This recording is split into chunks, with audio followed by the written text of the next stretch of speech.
Pasaremos a estudiar un nuevo concepto en lo que a tipo de datos refiere: los tipos de datos estructurados, Structured Data Types. Los lenguajes de programación manejan tanto tipos de datos simples, numeric, character, date, datetime y todos aquellos que hemos estado viendo hasta el momento dentro de GeneXus, así como tipos de datos compuestos. A estos últimos se los conoce de diversas maneras dependiendo del lenguaje de programación.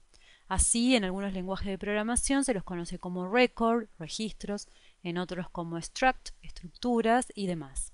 Veamos un ejemplo donde se está definiendo en un lenguaje de programación cualquiera que utiliza la palabra record para su definición, un tipo de datos estructurado de nombre client, cliente.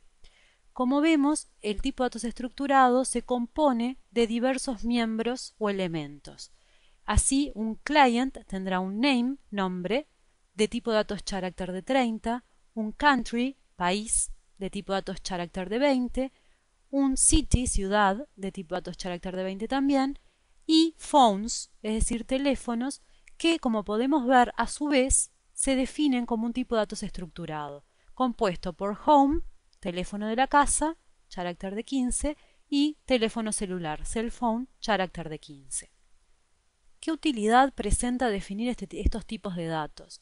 Pues bien, podemos agrupar información semánticamente relacionada dentro de un mismo tipo de datos sin necesidad de tener los tipos miembros individuales desperdigados. De esta manera podremos luego definir variables con este tipo de datos y trabajar con las variables.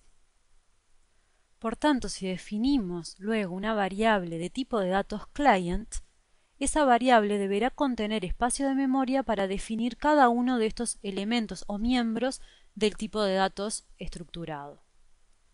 Veámoslo gráficamente para clarificar las ideas.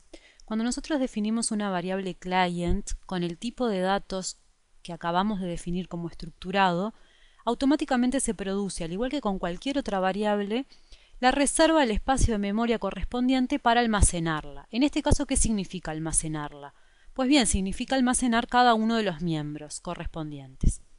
En este caso, los miembros son todos simples, a excepción de este de aquí, phones, que es a su vez un tipo de datos estructurado compuesto por dos tipos de datos simples también. Así que se reserva el espacio de memoria para almacenar la variable completa. Luego dependerá del lenguaje de programación la sintaxis para cargar cada uno de los miembros de esa variable. En general, la sintaxis sigue un estilo parecido a este de aquí, donde se coloca el nombre de la variable y con un punto se especifica luego el miembro que se está queriendo cargar en cada oportunidad. Así, cuando le damos valor a client.name, ese valor será el que se colocará en el espacio de memoria correspondiente a ese miembro en la variable. Bueno, estas son las generalidades que queríamos mencionar antes de pasar a ver cómo se definen y se utilizan los tipos de datos estructurados dentro de GeneXus.